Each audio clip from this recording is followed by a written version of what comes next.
हाय दोस्तों, आपका मेरे चैनल पे फिर से स्वागत है। और दोस्तों, आज का वीडियो बहुत ही इंटरेस्टिंग होने वाला है। जी हाँ, आपने जैसे शीर्षक देख ही लिया होगा। ये आज का वीडियो जो है वो ब्रोकर और कस्टमर के ऊपर आधारित है, कि किस तरह का रिलेशन होता है इन दोनों के बीच में, और किस तरह से ग्राहक को धोखा मिलता है, और किस तरह के अनुभव हैं जो ग्राहकों ने शेयर किए हैं अलग अलग जगह पे आपको देखने को भी मिलेंगे, और किस तरह से लोगों के साथ धोखा हो जाता है। तो यही सब इस वीडियो में डिस्कस करेंगे। काफ़ी इंटरेस्टिंग वीडियो रहने वाला है, तो कृपया करके अंत तक देखिएगा। काफ़ी आपको इससे अच्छी इन्फॉर्मेशन मिलेगी, जो आपको फ्यूचर में कोई भी डील आप प्रॉपर्टी में कर रहे हैं तो उसके लिए मददगार साबित होगी। तो दोस्तों, जैसे कि आप कभी डील करने जाते हैं, आपने सुना होगा कि भाई यहाँ ये फ्रॉड हो गया, ये गलत प्रॉपर्टी में निवेश करा दिया है, फलाना फलाना बिल्डर का प्रोजेक्ट था, वहाँ पे इस ब्रोकर ने फंसा दिया, हमें ये बोला, झूठा कमिटमेंट किया, ये इस तरह से आपने देखा होगा। बहुत सारी चीज़ें निकल के आती रहती है मार्केट में, इस तरह की न्यूज़ आती रहती है। तो इसके पीछे देखिए कारण क्या हैं। जो कारण हैं, जो मुख्यतः कारण होते हैं, वो कारण होते हैं ग्राहक की अनदेखी। देखिए, ग्राहक अनदेखी करता है कुछ अज्ञानता के कारण, कुछ जानबूझ के। और अज्ञानता के कारण जैसे करते हैं, जो कि काफ़ी चीज़ें होती हैं, जैसे कुछ डॉक्यूमेंट्स होते हैं जो कि आप प्रॉपर्टी में लेन देन में जब आप घुसते हैं तो काफ़ी सारे डॉक्यूमेंट होते हैं। आपको पता ही है, तो सारे डॉक्यूमेंट आप पढ़ नहीं पाते, और उसके अंदर कुछ इस तरह की लैंग्वेजेस लिखी होती हैं। खासकर आजकल जो बड़े बड़े बिल्डर हैं वो इस तरह के डॉक्यूमेंट ड्राफ्ट कराते हैं, जो कि एक आम आदमी को समझना मतलब बहुत मुश्किल है। और लोग लीगली खर्चा नहीं करते थोड़ा बहुत। जैसे कि अगर कोई लीगल एडवाइज़र से, खासकर जो प्रॉपर्टी कंसल्टेंट हो, या फिर कोई लीगल एडवाइज़र हो जो कि प्रॉपर्टी वगैरह के मसलों में डील करता है, तो उनसे एक राय ज़रूर लेनी चाहिए। बट ऐसा नहीं होता, मोस्टली कस्टमर ऐसा नहीं करते। और ये अज्ञानता कह लीजिए, जानबूझ के भी कह सकते हैं। और आजकल जो एक ट्रेंड जो चल रहा है, वो जो ट्रेंड चल रहा है कि भाई डिस्काउंट्स। अब मोस्टली कस्टमर जो हैं वो डिस्काउंट्स पे जाते हैं। आप को पता नहीं है कि ये ब्रोकर कहाँ का है, इस ब्रोकर को रेरा सर्टिफाइड है, इसकी कंपनी रेरा सर्टिफाइड है नहीं है, और ये कितने लंबे समय तक मार्केट में काम कर रहा है या काम करेगा, इसके बारे में आपको कोई जानकारी नहीं होती। बस आपको वो फेक कमिटमेंट कर देते हैं कि हाँ फलाना फलाना हमें आपको इतना डिस्काउंट दिखा देंगे इस प्रोजेक्ट में, और आप बस उसके ऊपर ही चले जाते हैं, और कल को उसके बारे में डीपली नॉलेज नहीं लेते। तो ये इस तरह के भी धोखे आजकल देखे जा रहे हैं। तो इस तरह के धोखों को हम कस्टमर का लालच कह सकते हैं। कि लालच जो होता है, कहते हैं, हमने बचपन से सुना है कि लालच बुरी बला होती है, पर फिर भी हम इसमें फंसते चले जाते हैं, और अंत में हमें कहीं ना कहीं इससे एक भारी नुकसान झेलने को मिलता है। तो अब देखिए, ये तो कुछ तरीके हुए कि हाँ किस तरह से फंसते हैं लोग, और किस तरह से डील में, कुछ मैंने जैसे बताया कि अज्ञानता के कारण, कुछ अपने लालचवश के कारण। तो इनसे अब देखिए बचने का क्या तरीका है। जैसे मैंने आपको पहले बताया कि अगर आपको किस पेपर में जो लीगल आप कर रहे हैं, डॉक्यूमेंट्स आप कहीं भी साइन कर रहे हैं, तो हो सके तो कोई अच्छा प्रॉपर्टी कंसल्टेंट अपने साथ ले लीजिए, जो कि शायद कुछ थोड़ा बहुत चार्ज भी करेगा, बट आपको चीज़ें क्लियरली बता पाएगा। या फिर कोई अपने साथ में लीगल एडवाइज़र ज़रूर ले जाए, जो कि ये जो प्रॉपर्टी के लेन देन के जो डॉक्यूमेंट्स हैं उनको गहन से अध्ययन कर ले, और फिर उसके बाद में अगर उसमें कोई कमी पाई जाती है तो वो आपको बता देगा, तो उसको टाइमली करेक्ट कर लेंगे। तो आप काफ़ी चीज़ों से और इस तरह के फ्रॉड से बच सकते हैं। और बाकी रह गई जैसे जो लालच में आ जाते हैं, और डिस्काउंट के लालच में, तो उनका तो क्या ही कहना। कि हाँ कि और वो ये भी नहीं देखते डिस्काउंट के चक्कर में कि हाँ, जैसे मैंने बताया कि ब्रोकर रेरा सर्टिफाइड है या उसकी कंपनी रेरा सर्टिफाइड है।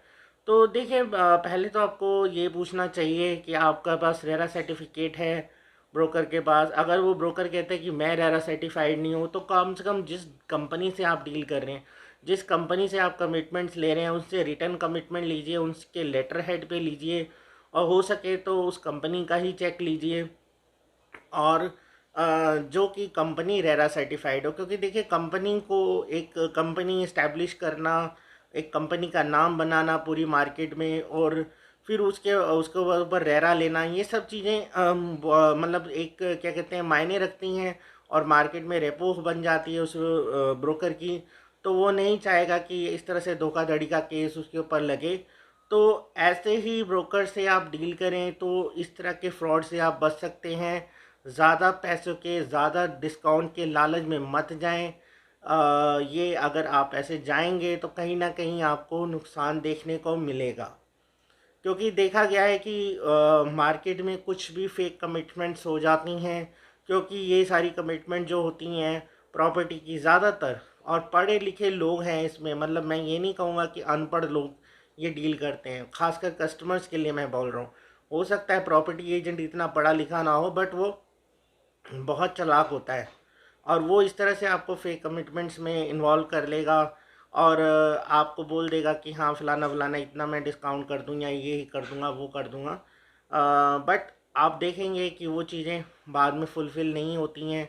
और क्योंकि देखिए आप, क्योंकि वो एक कमरे के अंदर डील हुई है, और उसमें क्या वर्बल बात हुई है, और आपको अगर ज़्यादा से ज़्यादा उसने एक चेक भी दे दिया है तो चेक तो बाउंस हो जाएगा।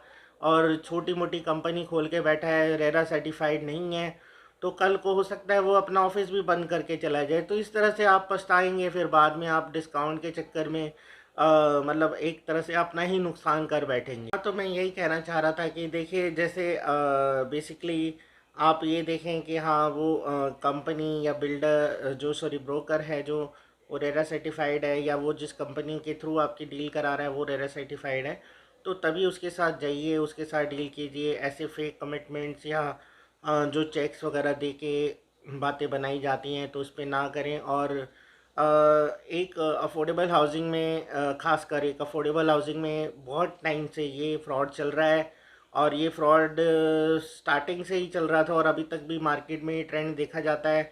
उसमें बोला जाता है, ब्रोकर्स आपको बोलते हैं कि सर फलाना फलाना ये प्रोजेक्ट आ रहा है, उसमें आप 1 लाख रुपए दे दीजिए, इसमें 2 लाख रुपए दे दीजिए, 50,000 रुपये दे दीजिए, तो आपकी यूनिट आपकी कंफर्म हो जाएगी। तो देखिए ऐसा आपको 1 रुपया देने की ज़रूरत नहीं है। ये मार्केट में फ्रॉड लंबे समय से चलता आ रहा है।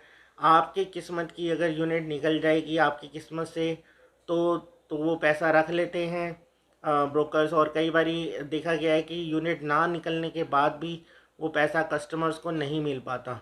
तो इसलिए यूनिट के लालच में ना जाएं। अच्छे जो भी मार्केट में अच्छे से डील कर रहे हैं जो भी ब्रोकर हैं, आपको देखिए मैंने जैसे बताया रेरा सर्टिफाइड कंपनी हो, रेरा सर्टिफाइड ब्रोकर हो, या फिर एटलीस्ट उसका एक मार्केट में एक अच्छा खासा प्लेटफॉर्म हो। जैसे अब एक तरह से आप मान लीजिए कि मैं ही हूँ, मैं अब यूट्यूब के थ्रू आपके सामने आता हूँ, मेरा फेस आप जानते हैं, पता नहीं कितने लोग जानते होंगे। तो अगर एक तरह का मैं एक छोटा मोटा फ्रॉड करके इस तरह से रन करना चाहूँ, या कोई दिक्कत मतलब इस तरह से लोगों के साथ करूँ, तो ऑब्वियसली मेरी छवि बहुत ख़राब होगी, और आगे आने वाले समय में मुझे जो बिज़नेस में दिक्कतें देखने को मिलेंगी।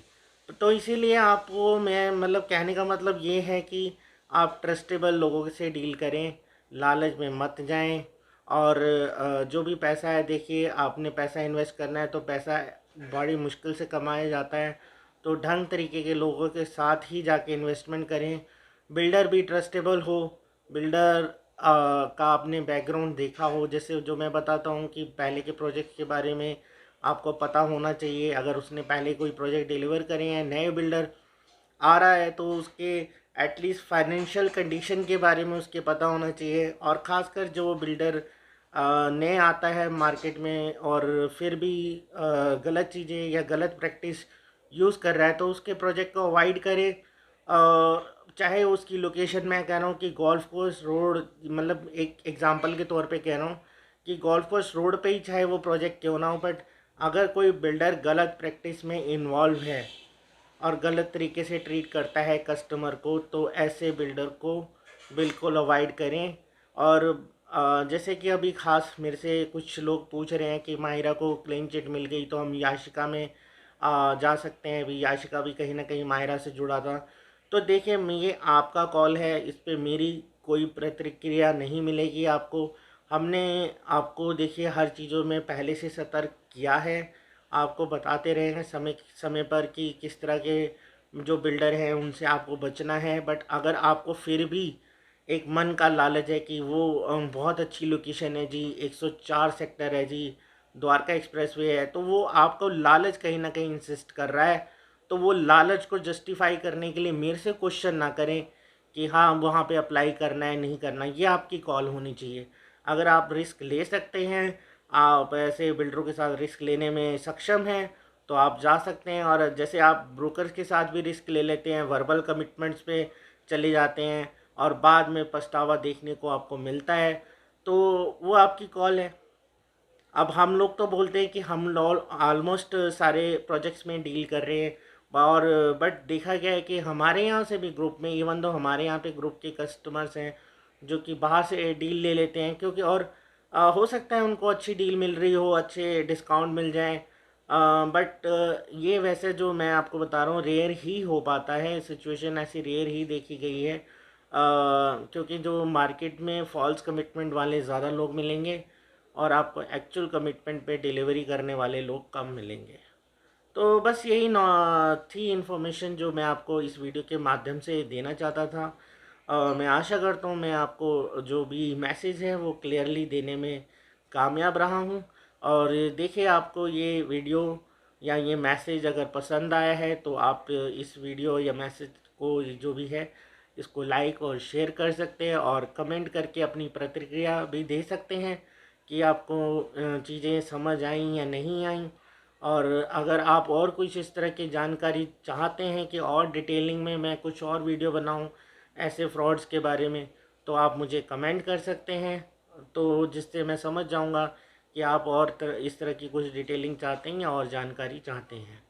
तो चलिए दोस्तों, इस वीडियो को यहीं पे अंत कर देते हैं, और अब आपको जल्द मिलेंगे इसी तरह के नॉलेजेबल और इंटरेस्टिंग वीडियो के साथ। तब तक के लिए दोस्तों, bye bye and take care.